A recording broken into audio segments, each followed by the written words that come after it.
So you have a time where it's amazing to be a software engineer, and you have a time where it's like not great to be a software engineer. But like I think it's trends, whatever. And so like 2 years ago we had it where it was like it was the opposite, right? So we were like all the way up here, and like now we're just down here. And I think it's gonna just slowly kind of rise out, right? So it'll like slowly curve and then slowly heal back up to here. But like, this will happen probably over the span of like 10 years. But things will slowly get better and better and better and better. So in 2025, I'm gonna guess it's better than 2024. And I think it's probably already trending that way. What is this subscription for Leetcode worth it? Like, is the company tags accurate? They are accurate generally, but I think it only really matters for meta. They only really matter for meta, honestly. We say template, you mean a pattern? No, I mean like a literal template. I literally copy and pasted the code that I had already written, and I made one small change here. Like this, you could consider this my template. This is my template for like BFS. But what people can do is if there are problems that are really complicated, you just copy and paste your code for a given pattern. True, I remember I used to do lots of queue templates for trees. I guess to show you an actual example of the templates, what Solar sent, this is the solution he said that actually uses like a template, right? You don't really want to use a template for something that takes 1 minute to write, but like this is stuff that like it takes way longer. Seg tree, initialize lazy segment tree with data, make changes. This part is templated, right? It's like just copy and pasted, and then you just make some small modifications. Jamil, for fresh grads, they usually ask system design questions. I mean, I have no experience in tech, so I have no idea. Yeah, they don't ask system design, not high level designs for new grads, because you're not really working on that. But yeah, for new grads, I don't think they're asking system design stuff. I've never really seen that. So I have no idea for what is a data pipeline and other tech components. You don't need to know that stuff. You just need to be able to like code. Basically like DSA or answer trivia. You could write it shorter, but this is bottom-up seg tree, which is a bit faster. Okay. I notice seg trees tend to TLE in Python. Yeah, for sure. Makes sense. Because Python is slow on the recursion stuff. So yeah, I could see it. You just really want to avoid recursion at all costs if you're doing competitive programming in Python. That'd be interesting, but you hear that there's a SQL Crack and Coding interview coming out January next year. It's a brand new one called CTCI and has multiple authors. Yeah, I know. Yeah, I heard about it. Also, I hate Cracking the Coding Interview. That is like such a terrible book. But anyways, no, I hate the Cracking Coding Interview book because it came out in like, I think the last update was like in 2015, and she's just been collecting money off of it. So much money for Gail Lackman just for having that book. And it's not even like anything relevant for actual coding interviews now, especially how competitive coding interviews are now. So that's my main thing that I don't like it. And then in terms of like the second book that she's coming out with, I mean, she obviously has multiple authors. I don't think she spent any time on that on herself actually writing that. I wouldn't be surprised at all if she wrote like the intro or whatever, or like wrote like maybe 10 pages. And then she just split the money with like these other authors who actually know how to do programming, interview, like DSA type stuff. Yeah, because I think she's been out of the game for a very long time and probably just making checks, which is cool that she got in early. So if you think about it, CTCI, oh yeah, and you said hope it makes interviews not harder. It definitely does, right? So like one thing that like the more paid services that come out, the harder interviews are going to be because more people are learning. So like you have the competitive candidates, and the competitive candidates are studying as much as they can, taking up like all like the paid information or like the free information, whatever. Like it's a $20 book, right? Like I mean, it's almost nothing, and so they can learn as much as they can and just use that to increase. So the thing is that like anyone who wants a job at Fang, all they literally have to do is like pay a little bit of money, and they can learn so much faster than everybody else. And it ends up rising the bar a lot. Like this is the same thing that's happening with Leetcode. As a website, if you look at how easy coding interviews were in 2015, it was easy because Leetcode didn't exist. Leetcode, barely existed. Nobody really knew about it. But now everyone knows about Leetcode, so the bar is rising. It's rising. It's getting harder. It's getting harder. Which means you just have to work harder using like those resources. But it like her releasing a new book, more people are going to buy it for sure, 1000%. And interviews are going to get harder as a result. And this isn't even like you look at Neatcode's website too. I mean, interviews are also going to get harder because way more people have access to this and know that like this is the roadmap that you're supposed to follow. So it does not help competition. Look at the questions they asked in 2015, and it's because like that's all you needed to weed somebody out. Can't weed people out like that anymore. Because if you think about it, CTCI and the books released after, and then Leetcode kind of shaped the interviews we have now. Yeah, exactly. I've heard that in India, they could ask 20,700 rated questions in interviews. Yeah, and especially in India too. Indians are like super crazy when it comes to to the coding stuff. And like obviously like yeah, I mean it cranks up the bar for them. Seems like the tech industry is oversaturated. It's not, I don't think it's oversaturated. I think it's just competitive. I mean, which I guess maybe means oversaturated. Probably is. I guess it's oversaturated in the sense that I think a lot of people are going to get kicked out. What's your take on about the tech recruiting for next year? Like, is it going to stay like this, few job postings, or will it come back to how it was at Corona, mass hiring? Really curious to know since there are lots of variables right now, like AI reduce juniors if it succeeds. Well, I think AI will succeed in the future for sure. They probably will replace junior engineers like in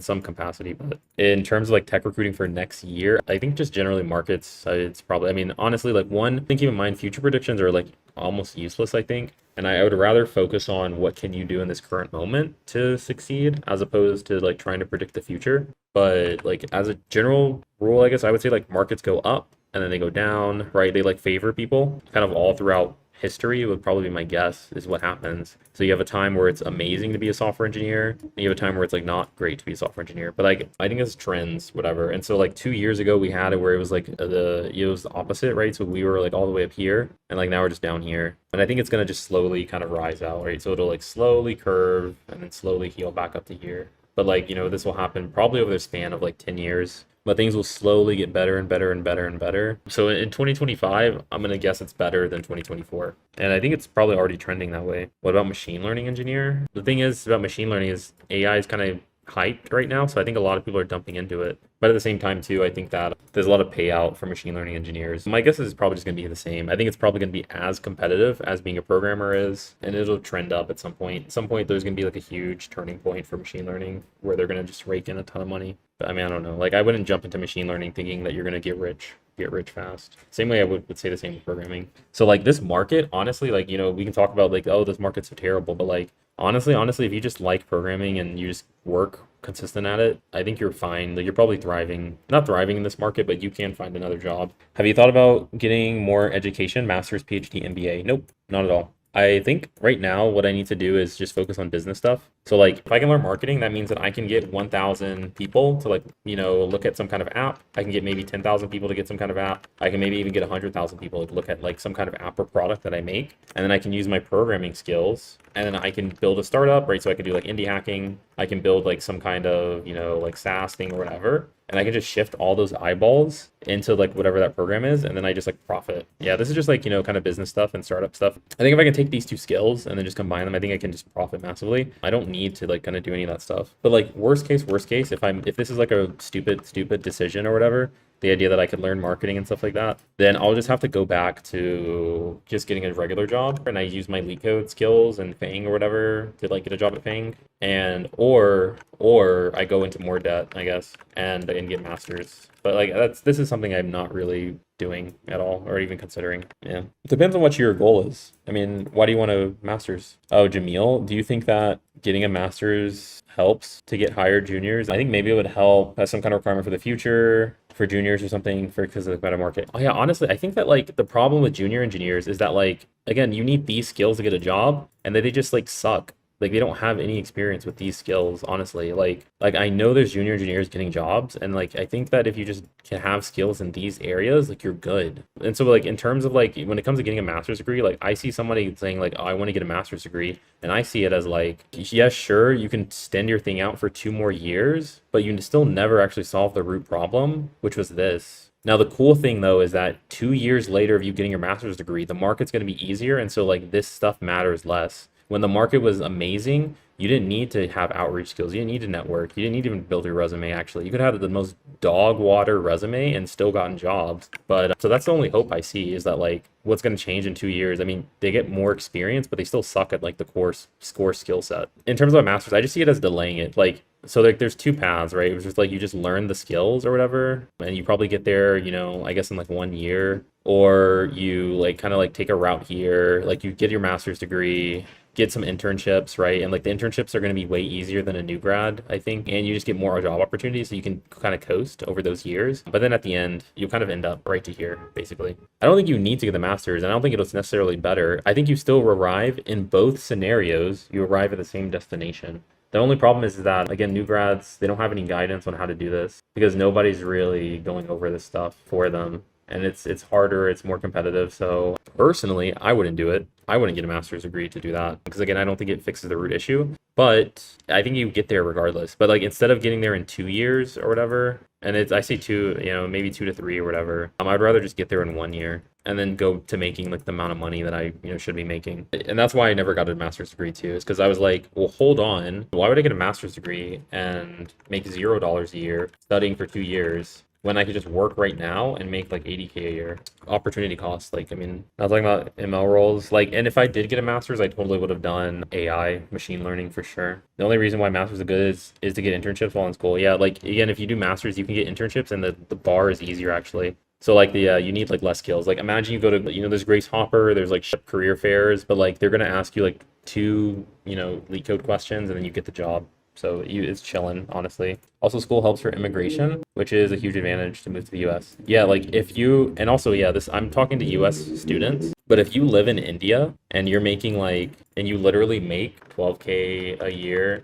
to 30K a year, and it's in the high competitive environment, like code courses people, just to make this, like I think I would rather just go to the United States. Like why? Why would you want to go here? Which I understand, like the reason why most people don't is because you have family, so you want to live with your family or whatever, but like, bro, I would just get a master's degree. Even if I need to take out and go into debt, I'm okay because I know once I'm in the United States, I can just outwork everybody and just close. Like an offer literally making like 100x that. Like literally 100 times more. But like, yeah, literally 100x it, and like you can go out making like, I don't know, even 80K a year, like 80K to 180K a year, depending on the job you get. Like, I mean, bro, I would do that for sure. That's because I'm not sold to like one country. Obviously, I'm living in Colombia now. I left the United States, still in Colombia. So like, I mean, I'm okay doing that, but a lot of people don't really want to leave their country. You could literally 100x your thing living in the United States though. You can 100x. I don't know if you guys heard of BetSimp, but BetSimp's making like 1 million. There's several people making $1 million a year, and not a lot, but if you're the best of the best, then you can grind up there for $1 million a year. That's exactly what I'm doing right now, but the competition for sponsored jobs here is crazy. Yep.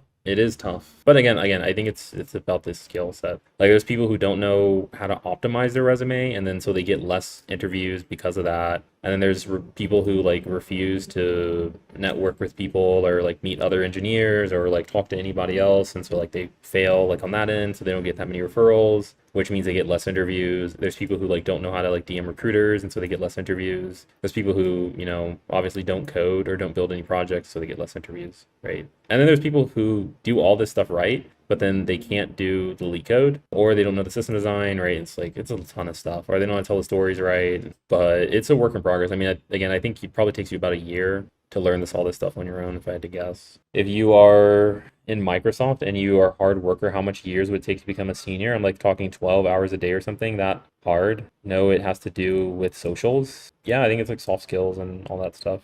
That's another skill too. Like you tack that onto the list too. Getting promoted. I think I asked BetSimp, and I know my podcast like interview with him or whatever, during when I interviewed him, and he said he thinks it's normal. I think it's like a promotion every 2 to 3 years, and like you're working 8 hours a day. I think at that point, like you're working 6 to 8 hours a day. If you 8 hours a day for sure every day, if you want to get promoted in 2 years, or you can even get promoted in a year or two. But that's another one of the things too, where I would just ask somebody who's already been there. I'm not the one to ask for that though. But there are people who literally have been promoted to staff, and they just cracked the code. Like they know how to do it. Like is the interview way easier than full-time fresh undergrad? It's easier because it's 2 rounds for an internship, and it's like 4 rounds for a new grad. So it's literally like double the chances of you like messing up. Like literally. Not to mention more competition. More competition in the sense of they have more expectations out of new grads than interns. Interns don't have high expectations.